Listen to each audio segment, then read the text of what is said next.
तो बच्चों कैसे हैं आप सब। बहुत बहुत स्वागत है आपका आज की इस वीडियो में।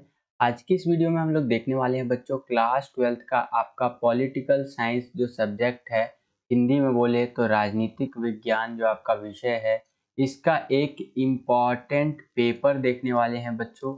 आपको तो पता ही होगा कि 24 मई, जी हाँ बच्चों, 24 मई 2022 को 24 मई 2022 को आपका जो है सो कि बोर्ड एग्ज़ाम है पॉलिटिकल साइंस सब्जेक्ट का, राजनीतिक विज्ञान के विषय का।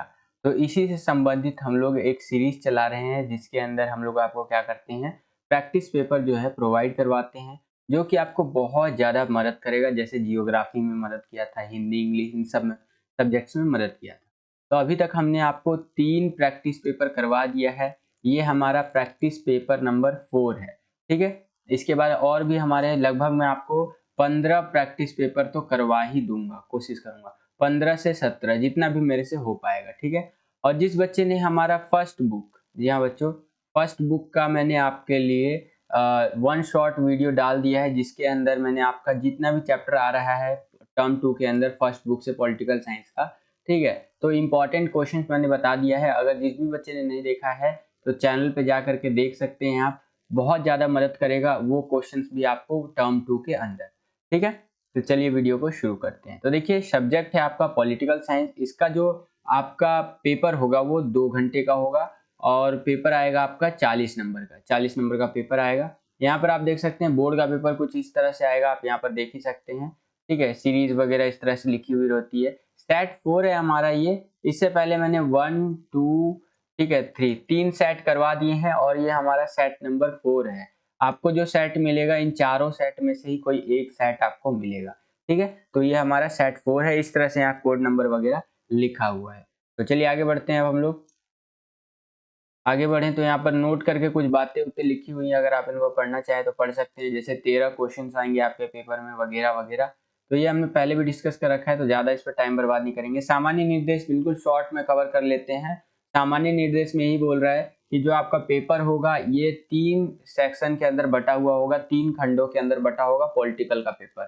सेक्शन ए जो होगा इसमें 8 क्वेश्चन आपसे पूछे जाएंगे, 8 प्रश्न पूछे जाएंगे बोले तो हिंदी में। और यहाँ पर बोला गया है कि जो 8 क्वेश्चंस आपसे पूछे जाएंगे 2-2 अंक के होंगे, यानी 2-2 नंबर वाले 8 क्वेश्चंस पूछे जाएंगे और 2 नंबर वाला जो क्वेश्चन करेंगे आप उसका उत्तर आप लिखेंगे 50 शब्दों में। सेक्शन बी की बात करें तो इसमें 3 क्वेश्चंस आपसे पूछे जाएंगे, ठीक है। और जो ये 3 क्वेश्चंस आपसे पूछे जाएंगे सेक्शन बी के अंदर, ये 4-4 नंबर वाले होंगे। तो इनका उत्तर जो आपको देना है ये 100 शब्दों में देना है। और इसी के अंदर आप बात करें तो मानचित्र वगैरह भी पूछा जाएगा, तो मानचित्र के अंदर अलग से इंस्ट्रक्शंस दिए होंगे तो उसको उस हिसाब से करना है आपको। उसके बाद आगे बात करें तो सेक्शन सी जो है हमारा, उसमें 6 नंबर वाले क्वेश्चन आपसे पूछे जाएंगे, 2 क्वेश्चन, ठीक है। और जो 6 नंबर वाला क्वेश्चन है उसका उत्तर आपको 170 शब्दों में देना है बच्चों, ठीक है। तो ये है आपका सामान्य निर्देश हिंदी में। आप इंग्लिश में पढ़ना चाहते हैं तो पढ़ सकते हैं, जनरल इंस्ट्रक्शंस इसको बोलते हैं। और इंग्लिश से याद आया बच्चों, ये जो पेपर है हिंदी और इंग्लिश दोनों ही मीडियम के बच्चों के लिए होने वाला है। तो अगर आप हिंदी मीडियम के हैं, इंग्लिश मीडियम के हैं, तो दोनों मीडियम के बच्चे इस वीडियो को देख सकते हैं, ठीक है। हिंदी में मैं आपको समझा दूंगा और इंग्लिश में दिखा दूंगा किस तरह से क्वेश्चन आता है और किस तरह से आंसर लिखना है, ठीक है। तो यहाँ पर देखिए बच्चों, अनुभाग ए बोले तो सेक्शन ए है हमारा, जिसके अंदर हमसे very short answer type question पूछने वाला है, ठीक है।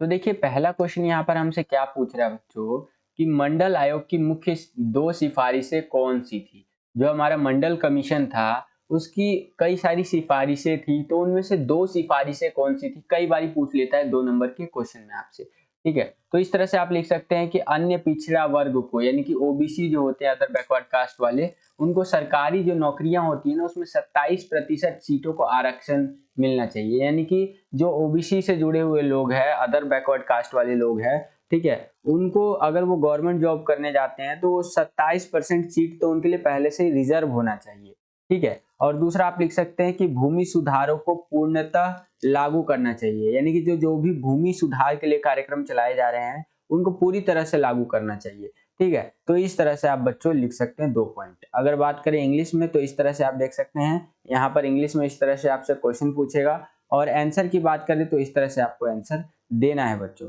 50 शब्दों में आंसर देना है, मैं आपको मोस्ट ऑफ क्वेश्चंस जो है ज़्यादा से ज़्यादा शब्दों में उसका आंसर आपको दिखाने का प्रयास करता हूँ। लेकिन बच्चों अगर मैंने जितना भी आपको दिखाया है उसमें थोड़ा और जोड़ करके आप लिखेंगे तो आपका इजीली पूरा क्वेश्चन का आंसर लिख जाएगा, ठीक है। एक बच्चा बोल रहा था कि सर पूरा आंसर लिख के दिखाया करो, तो भाई इतना पॉसिबल नहीं है यार, क्योंकि आपको 15 पेपर करवाना है। मैं जितना करवा दे रहा हूँ ना उतना भी अगर आप कर लेते हैं ना तो आपके बहुत अच्छे नंबर आ जाएंगे। खैर हम लोग वीडियो पे आए तो इसी क्वेश्चन में आपको एक अथवा देखने को मिलेगा। अगर आपको ऊपर वाला क्वेश्चन नहीं आता है तो नीचे वाला क्वेश्चन कर सकते हैं कि गठबंधन सरकार से आप क्या समझते हैं या क्या अभिप्राय है। तो देखिए मैंने आपको बता भी रखा है कि एक से अधिक राजनीतिक दल द्वारा मिलकर सरकार बनाना गठबंधन की सरकार कहलाती है। कहने का मतलब ये है, इसको इस तरह से लिखेंगे आप कि जब किसी भी दल को पूर्ण रूप से बहुमत नहीं मिलता है तो एक या एक से अधिक राजनीतिक दल मिल करके जब सरकार बनाती है तो इसको गठबंधन की सरकार कहते हैं। ठीक है बच्चों, तो इस तरह से आपको हिंदी में लिखना है। अगर इंग्लिश मीडियम की बात करूं तो इंग्लिश मीडियम में इस तरह से क्वेश्चन पूछेगा, आपके सामने है और इस तरह से आपको आंसर लिखना है बच्चों। ठीक है, चलिए आगे चलते हैं। अगला क्वेश्चन देखते हैं बच्चों। अगला क्वेश्चन है हमारा दूसरा क्वेश्चन, एनडीए और यूपीए से क्या अभिप्राय है, इसका पूर्ण रूप आपको लिखना है। पूर्ण रूप बोले तो फुल फॉर्म बतानी है आपको। कई बार 2 नंबर के क्वेश्चन में पूछ लिया जाता है। तो एनडीए का फुल फॉर्म है नेशनल डेमोक्रेटिक अलायंस, ठीक है, हिंदी में इसको बोलते हैं राष्ट्रीय जनतांत्रिक गठबंधन। और यूपीए का फुल फॉर्म है यूनाइटेड प्रोग्रेसिव अलायंस, बोले तो संयुक्त प्रगतिशील गठबंधन। ये भी क्वेश्चन कई बार आपसे 2 नंबर में पूछ लिया जाता है। आगे चलते हैं, अगला क्वेश्चन देखते हैं बच्चों। अगला क्वेश्चन है हमारा तीसरा क्वेश्चन कि आपातकाल लगाए जाने के पीछे किन्हीं 2 आर्थिक कारणों को बताइए। देखिए आपातकाल लगाए जाने के पीछे कई सारे सरकार के द्वारा उस टाइम पे चीजें बताई गई थी। भाई ये कारण है आपातकाल लगा रहे हैं, जो विद्रोही है वो देश में दंगे भड़का रहे हैं, ये वो बहुत सारे कारण बताए गए थे कि आपातकाल इस कारण से हमने लगाया है। ठीक है, तो उसी तरह से यहाँ पर आर्थिक कारण पूछा है। आर्थिक, राजनीतिक, सांस्कृतिक तो नहीं, आर्थिक राजनीतिक तौर पे इस तरह से आप बांट सकते हैं क्यों आपातकाल लगाया गया था। तो यहाँ पर सिर्फ आर्थिक कारण पूछा है कि वो इकोनॉमिकली क्या रीजंस थे जिससे कि आपातकाल लगाया गया। तो पहला है कि गरीबी हटाओ का नारा जो इंदिरा गांधी ने दिया था वो कुछ खास चल नहीं पाए। दूसरा है बांग्लादेश की आजादी के युद्ध के बाद देश की अर्थव्यवस्था पर जोर पड़ा था। ठीक है, जैसे हमने 1971 में बांग्लादेश को आजाद करवाया तो देश की अर्थव्यवस्था पे अच्छा खासा जोर पड़ा था, जिससे क्या हुआ था कि आपातकाल लगाया जाना चाहिए था। किसका पक्ष था, ये सरकार का पक्ष था। ठीक है, औद्योगिक विकास की दर जो है कम हो गई थी, यानी कि जो हमारे इंडस्ट्रीज है उनका डेवलपमेंट कम देखने को मिला था। अमेरिका द्वारा दिए जाने वाली हर प्रकार की सहायता भारत के लिए रोक दी गई थी, क्योंकि 1971 का जो युद्ध हुआ था उसमें आपको पता है कि अमेरिका हमारे सख्त खिलाफ था इस युद्ध के। ठीक है, और इसी को लेकर के अमेरिका द्वारा जो भी मदद दी जा रही थी, जो भी एड वगैरह दी जा रही थी भारत को, वो सारा का सारा क्या किया गया था, रोक दिया गया। उसके बाद आगे चले तो यहाँ पर आप देख सकते हैं इस तरह से यहाँ पर आप इंग्लिश मीडियम वाले बच्चे देख लीजिए, इस तरह से क्वेश्चन आएगा और इस तरह से आपको आंसर लिखना है बच्चों, यहाँ पर आप देख ही सकते हैं। ठीक है, तो ये था आपका ये क्वेश्चन। आई होप कितना आपको समझ में आया होगा। आगे चलते हैं, अगला क्वेश्चन देखिए, ये भी कई बार पूछ लेता है कि किन्हीं 2 परिस्थितियों का वर्णन करें जिसके कारण 25 जून 1975 को आपातकाल की घोषणा की गई। ठीक है, तो 2 परिस्थितियां क्या थी, रेल हड़ताल हो रहा था, देश में महंगाई का बढ़ना, ये 2 परिस्थितियां आप लिख सकते हैं। इनको आपको क्या करना होगा, एक्सप्लेन करके लिखना होगा।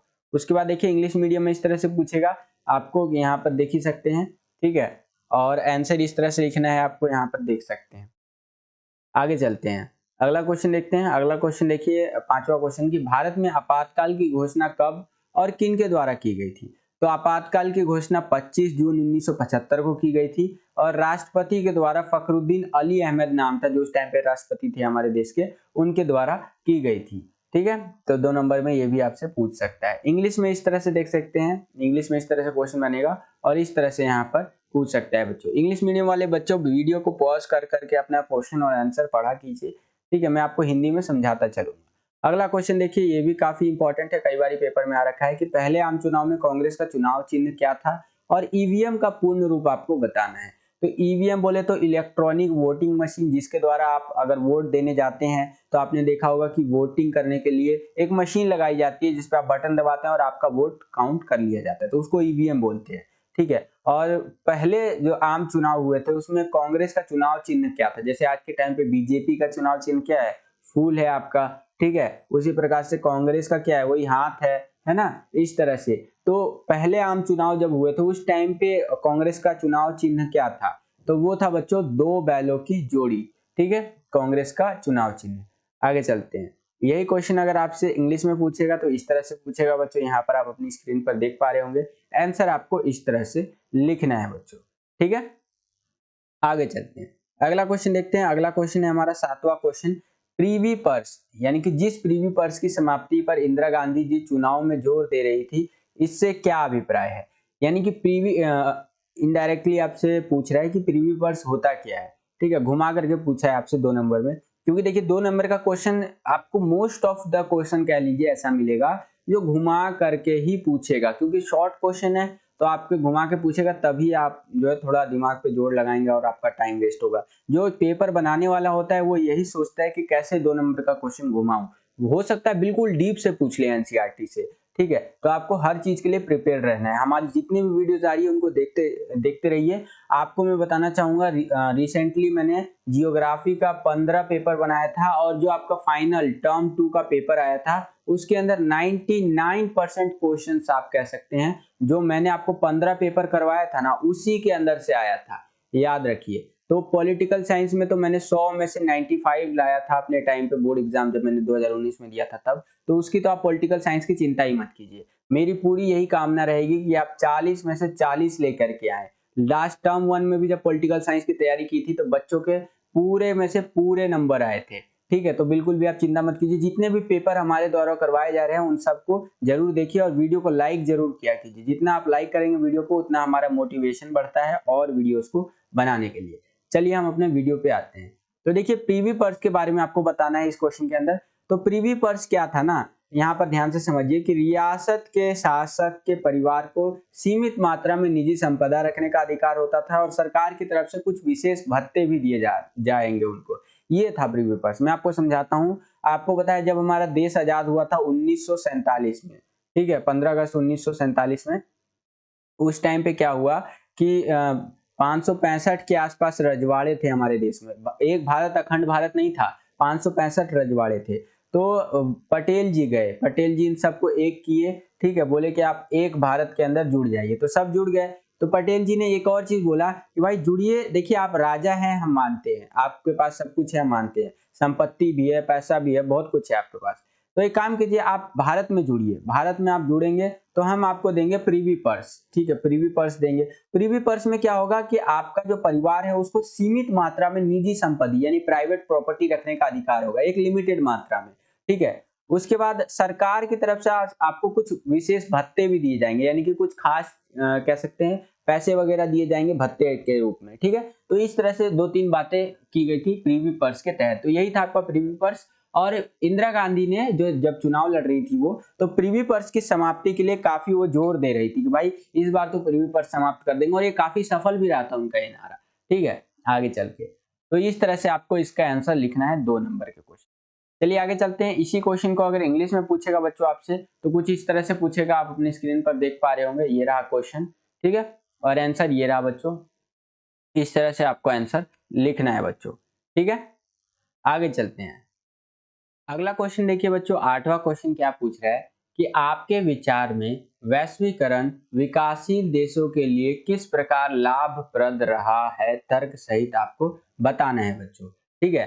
तो यानी कि जो ग्लोबलाइजेशन है किस तरह से बेनिफिशियल रहा है जो डेवलपिंग कंट्रीज है, जैसे कि भारत, पाकिस्तान, बांग्लादेश, ठीक है। तो ये सब क्या है, विकासशील देशों की श्रेणी में आते हैं। तो वैश्वीकरण जो है किस तरह से हमारे लिए फायदेमंद रहा है, आपको ये चीज बताना है बच्चों।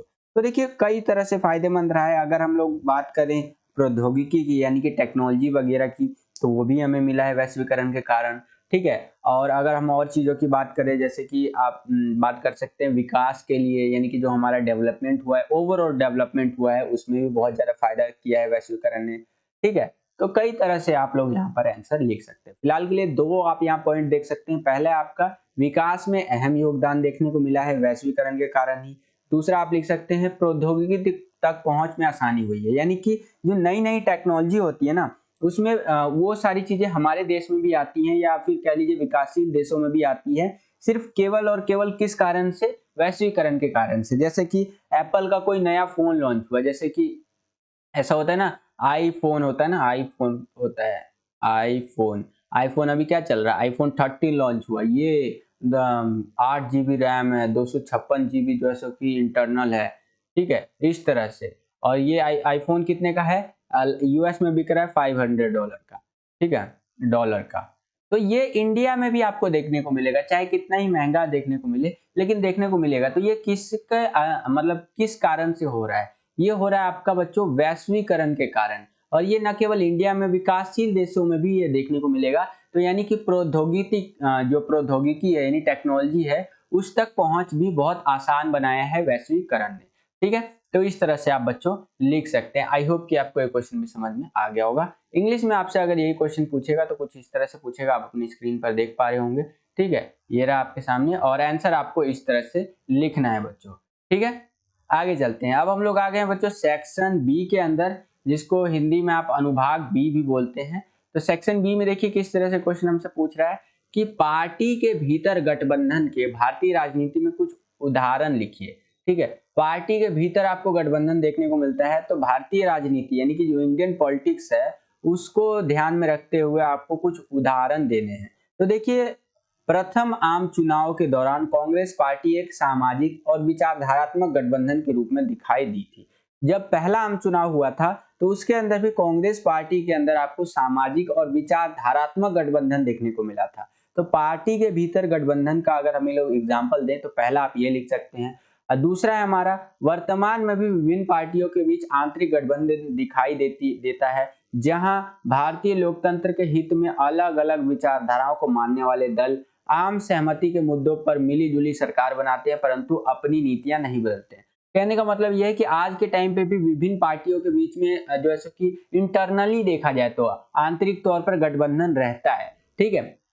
और भारत के लोकतंत्र के हित में जो है सो कि अलग अलग विचारधाराओं को मानने वाले लोग जो है एक कह सकते हैं आम सहमति यानी जनरली जो सहमत हो जाते हैं, ऐसे मुद्दों को मिला करके मिली जुली सरकार बनाते हैं, लेकिन अपनी नीतियां वो नहीं बदलते हैं, ठीक है। तो आज के टाइम पे भी आपको पार्टी के अंदर गठबंधन वाली चीज देखने को मिलता है बच्चों। तो इस तरह से आप इस क्वेश्चन का आंसर लिख सकते हैं। ये 4 नंबर के क्वेश्चन हमारे शुरू हो गए, ध्यान रखिएगा बच्चों, ठीक है। 4 नंबर का क्वेश्चन आपको 100 शब्द में लिखना है। तो ये मैंने आपको इतना लिख के दिखा दिया। अब इस ऐसा ही क्वेश्चन सेम टू सेम आता है तो आप इसको बढ़ा चढ़ा कर लिखिएगा। पॉलिटिकल साइंस एक ऐसा सब्जेक्ट है, मेरा ऐसा मानना है ना कि भाई जितना तुम्हें आता है उससे एक्स्ट्रा लिखने का प्रयास करो, अगर तुम्हारे पास टाइम है तो, ठीक है। टेंशन मत लीजिए, जो आपका पेपर आएगा उससे एक दिन पहले मैं कोशिश करूंगा एक आपका लास्ट टाइम टिप्स जो होता है ना उसके ऊपर भी एक वीडियो बनाऊं। खैर चलिए आगे चलते हैं। अगला क्वेश्चन है कि मंडल आयोग की सिफारिशों के लागू करने के क्या परिणाम हुए।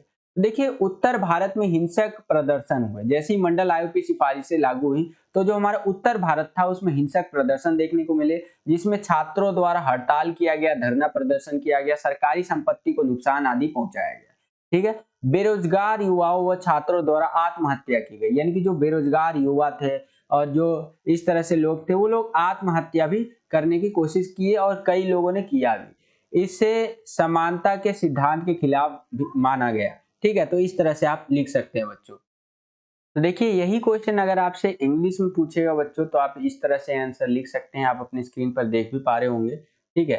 इंग्लिश में इस तरह से आपसे क्वेश्चन पूछेगा, यहाँ पर आप देख सकते हैं, और इस तरह से आपको आंसर लिखना है बच्चों, ठीक है। तो आई होप कि आपको इतना समझ में आ गया होगा। अब हम लोग चलते हैं बच्चों मैप वाले क्वेश्चन पे। 11वां क्वेश्चन हमारा मैप वाला है, जिसके अंदर आपको 4 मैप वाले क्वेश्चंस पूछ रखे हैं और उन मैप वाले क्वेश्चंस को ध्यान से पढ़ना है और आपको उत्तर देना है। देखिए, मैंने तो ये आंसर ही लिख रखा है। चलिए पहले मैप वाला क्वेश्चन समझते हैं। पहला क्वेश्चन है 11वें का क, ठीक है, कि यूरोपीय संघ का एक पुराना सदस्य देश। और यही क्वेश्चन अगर आपसे इंग्लिश में पूछेगा, an old member country of European union, ठीक है। तो पुराना सदस्य देश कौन सा है आपका, आयरलैंड है। आयरलैंड कहाँ पे आता है हमारा, ये आता है आपका, इधर देखिए आपको दिखाता हूं, ये रहा, देखिए ये रहा, ठीक है, आयरलैंड आता है। अगला है बच्चों हमारा यूरोपीय संघ का नया सदस्य देश, ये ना अगला है a new member country of the यूरोपीय यूनियन। तो दूसरे वाले का आंसर कहाँ है, ये आपका पोलैंड, ठीक है, इसका बी होगा पोलैंड। अब पोलैंड कहाँ पर है बच्चों? पोलैंड ध्यान से देखेंगे अगर आप, तो यहाँ पर है पोलैंड आपका, ये देख रहे हैं ना, ये पोलैंड है, यहाँ पर ये पहले का आंसर था आपका। उसके बाद अगला क्वेश्चन देखिए क्या पूछ रहा है, ये हो गया हमारा, ये भी हो गया। अब तीसरा पूछ रहा है कि यूरोपीय संघ का वह देश जो सुरक्षा परिषद का स्थायी सदस्य है, ठीक है, a country of the European union which is a permanent member of the security council, ठीक है, तो कौन है बच्चों? वो है आपका फ्रांस, तो ये आपका सी में आएगा फ्रांस। अब फ्रांस कहाँ पर है बच्चों? तो फ्रांस ध्यान से देखिए, ये रहा आपका फ्रांस, ठीक है, तो इस तरह से आप लिख देंगे। उसके बाद आगे चलते हैं, अगला देखिए बच्चों, अगला है हमारा घ, ठीक है, घ में आपका क्या है कि वह देश जो 2016 में यूरोपीय संघ से अलग हो गया, ठीक है। इसका क्वेश्चन है कि the country which left the European Union in 2016, तो वो देश कौन सा है बच्चों? वो है आपका ब्रिटेन, ठीक है, यहाँ पर आप देख सकते हैं ब्रिटेन है, ठीक है। अब ब्रिटेन कहाँ पर है बच्चों? ये आप देखेंगे डी में आप, तो ये रहा आपका इधर साइड, ठीक है। तो इस तरह से आपको आंसर लिखना है बच्चों, ये आपका क्वेश्चन है और ये आपके आंसर है। आगे चलते हैं, अब हम लोग आ गए हैं बच्चों सेक्शन सी के ऊपर, जिसको अनुभाग सी भी आप हिंदी में बोलते हैं। इस सेक्शन से देखिए किस तरह से क्वेश्चन पूछे जाएंगे कि यह कहना गलत नहीं होगा कि यूरोपीय संघ एक ताकतवर संगठन है, इस कथन की पुष्टि कीजिए। तो देखिए यूरोपीय संघ के बारे में आपको पूरी विशेषताएं लिख देनी है, ठीक है। 6 नंबर के क्वेश्चन हमारे अब शुरू हो गए। तो क्वेश्चन इस तरह से पूछा है, तो चलिए समझते हैं इसके बारे में। देखिए यूरोपीय संघ को ताकतवर बनाने वाले कारक या विशेषताएं कुछ इस प्रकार से। 2005 की अगर हम बात करें तो दुनिया की सबसे बड़ी अर्थव्यवस्था थी यूरोपीय संघ। इसका सकल घरेलू उत्पाद अमेरिका से भी ज्यादा था, लगभग 12 ट्रिलियन अमेरिकी डॉलर था उस टाइम पे। इसकी मुद्रा यूरो अमेरिकी डॉलर के प्रभुत्व के लिए खतरा बन गई है। आज के टाइम पे भी अगर यूरो देखेंगे ना, डॉलर से ऊपर ही चलता है। अगला है विश्व व्यापार में इसकी हिस्सेदारी अमेरिका से 3 गुना ज्यादा है। अगर पूरे वर्ल्ड की ट्रेड जितना होता है ना, पूरी दुनिया में जितना व्यापार होता है, तो अमेरिका से अगर तुलना करें तो 3 गुना ज्यादा व्यापार करता है आपका यूरोपीय संघ। उसके बाद अगला है कि इसकी आर्थिक शक्ति का प्रभाव यूरोप, एशिया और अफ्रीका के देश पर है। यानी कि अगर हम लोग बात करें यूरोप, एशिया और अफ्रीका के देश पर ना, तो कहीं ना कहीं यूरोपीय संघ का अहम महत्व देखने को मिलता है आर्थिक रूप से, पैसे से संबंधित, ठीक है। यह विश्व व्यापार संगठन के अंदर एक महत्वपूर्ण समूह के रूप में कार्य करता है और इसका एक सदस्य देश फ्रांस सुरक्षा परिषद का स्थायी सदस्य भी है, जाहिर सी बात है। इसके चलते यूरोपीय संघ अमेरिका समेत सभी राष्ट्रों की नीतियों को प्रभावित करता है, ठीक है। तो ये सारी चीजें आप लिख सकते हैं। अगला, यूरोपीय संघ का सदस्य देश फ्रांस जो है परमाणु शक्ति संपन्न है, तो ये भी इसे ताकतवर बनाता है। अधिराष्ट्रीय संगठन के तौर पर यूरोपीय संघ आर्थिक, राजनीतिक और सामाजिक मामलों में जैसे कि दखल देने में सक्षम है, ठीक है। तो कहने का मतलब ये है कि इतना पावरफुल है कि ये कुछ भी बोलता है अंतरराष्ट्रीय लेवल पे, तो इसकी बहुत वैल्यू रहती है। तो इस तरह से 6 नंबर का अगर क्वेश्चन आए कि यूरोपीय संघ जो है ताकतवर संगठन है, इसकी कथन पुष्टि करना है, तो इस तरह से आप आंसर लिख सकते थे। आगे चलते हैं, इसी क्वेश्चन को अगर आपको इंग्लिश में लिखना है, इंग्लिश में इस तरह से क्वेश्चन पूछेगा आपसे और इंग्लिश में आंसर आपको इस तरह से लिखना है बच्चों, आप अपनी स्क्रीन पर देख पा रहे होंगे, ठीक है। ये रहा इंग्लिश में, ठीक है। तो इस तरह से इंग्लिश मीडियम वाले बच्चे भी देख लीजिए और थोड़ा सा आंसर है आपका यहाँ पर है, ये आप देख ही सकते हैं। वीडियो लाइक जरूर कर दीजिएगा बच्चों, वीडियो जितना लाइक करेंगे हमारा मोटिवेशन बढ़ता है। खैर आगे चलते हैं। अब इसी के अथवा में क्वेश्चन पूछा है आपसे कि अगर आपको ऊपर वाला क्वेश्चन नहीं आता तो आप ये नीचे वाला क्वेश्चन कर सकते हैं कि आपातकाल को भारतीय लोकतंत्र के इतिहास में एक काले अध्याय के रूप में देखा जाता है, ठीक है। इसका आपको विश्लेषण करना है। तो जाहिर सी बात है भाई, एक काला अध्याय ही था। क्यों? क्योंकि क्या हुआ था इस टाइम पे, मौलिक अधिकार जो है सो कि मौलिक अधिकार एक तरह से छीन लिए गए थे। जो हमारा प्रेस था, जो मीडिया थी, उस पर ये चीज था कि आपका सेंसरशिप लगा दिया, आप गवर्नमेंट के खिलाफ कुछ बोल नहीं सकते। अभिव्यक्ति की स्वतंत्रता जो है सो कि रोक लगा दी गई थी, अभिव्यक्ति की स्वतंत्रता नहीं, आप कुछ बोल नहीं सकते। सरकार द्वारा नसबंदी कार्यक्रम चलाएगा, जबरदस्ती भाई बंदों को पकड़ो, नसबंदी कर दो, बच्चे पैदा नहीं कर पाओगे तुम। ये सारे एक काला अध्याय के रूप में देखा जाता है, उन्हीं के कारण है ये। विपक्षी नेताओं की गिरफ्तारी कर दी, भाई ये विपक्ष का नेता है, हमारे खिलाफ लड़ता है, चल बेटा इसको पकड़ और अंटे में ले ले, ठीक है, मतलब गिरफ्तार कर ले। अगला है, पुलिस अधिकारियों व नौकरशाही द्वारा शक्तियों का दुरुपयोग किया गया, ठीक है। जो पुलिस अधिकारी थे और जो आईएएस आईपीएस ऐसे लोग थे, गवर्नमेंट ऑफिसर्स, तो उन लोगों भाई उनको पता है भाई आप आपातकाल चल रहा है, कोई पूछने वाला तो है नहीं, कोई पूछेगा तो उसको भी सीधा जेल में डालेंगे, इसलिए उनके पास जो भी अधिकार थे उसका उन लोगों ने गलत इस्तेमाल किया। यही क्वेश्चन अगर आपसे इंग्लिश में पूछेगा तो इस तरह से पूछेगा, आप अपनी स्क्रीन पर देख पा रहे हैं और आंसर जो है सो कि आपको इस तरह से लिखना है बच्चों, यहाँ आप अपनी स्क्रीन पर देख सकते हैं, ठीक है। आगे चलते हैं, अगला क्वेश्चन देखते हैं बच्चों। अगला क्वेश्चन है हमारा 13वां क्वेश्चन कि सार्क संगठन पर आपको टिप्पणी करनी है। उत्तर इस तरह से आप लिखेंगे सार्क के बारे में।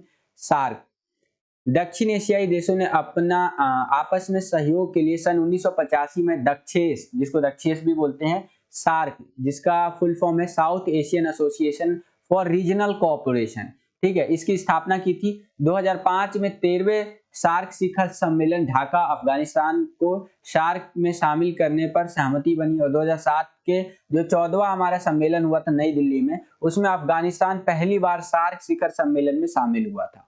ठीक है, तो इस पर टिप्पणी कर रहे हैं, मतलब इसके बारे में आपको बताना है। कुछ और बेसिक बातें यहाँ पर आप पढ़ना चाहें तो पढ़ सकते हैं। सार्क के बारे में आप बेसिकली आपको लिख देना है बच्चों, ठीक है। और वही चीज आप देखेंगे तो बताया गया है कि सार्क का 19वां सम्मेलन 2016 में इस्लामाबाद पाकिस्तान में हुआ, परंतु जो उरी में आतंकवादी हमले हुए थे उसके कारण भारत जो था, इंडिया, इस सम्मेलन का बहिष्कार किया और बाद में बांग्लादेश, भूटान, श्रीलंका और मालदीव ने भी इस सम्मेलन का बहिष्कार किया था कि भाई उरी में भाई तुम लोगों ने हमला करवा दिया, ये गलत चीज है। हमारे देश के सोल्जर भी सोल्जर है, ठीक है, हमारे देश के सिपाही भी सिपाही है। तुम क्या सोचते हो कि हमने परमाणु बम नहीं रखे, हम क्या वो छुरछुरी बम रखे हैं जो दिवाली में फोड़ते हैं। खैर ज्यादा भावनाओं में बह गया। चलिए आगे चलते हैं। यही क्वेश्चन अगर आपसे इंग्लिश में पूछेगा तो comment on the SAARC organisation इस तरह से पूछेगा और आंसर में आपको इस तरह से लिखना है बच्चों। यहाँ पर आप अपनी स्क्रीन पर देख पा रहे होंगे, इस तरह से आपको आंसर लिखना है बच्चों, ठीक है। इंग्लिश मीडियम वाले बच्चे देख लीजिए ध्यान से। आगे चलते हैं। अगला क्वेश्चन इसी के अथवा में है कि अगर आपको ऊपर वाला क्वेश्चन नहीं आता तो आप ये नीचे वाला क्वेश्चन कर सकते हैं कि चीन में सुधारों की पहल से आप क्या समझते हैं। देखिए काफी इंपॉर्टेंट क्वेश्चन है, घुमा करके भी पूछ सकते हैं आपसे।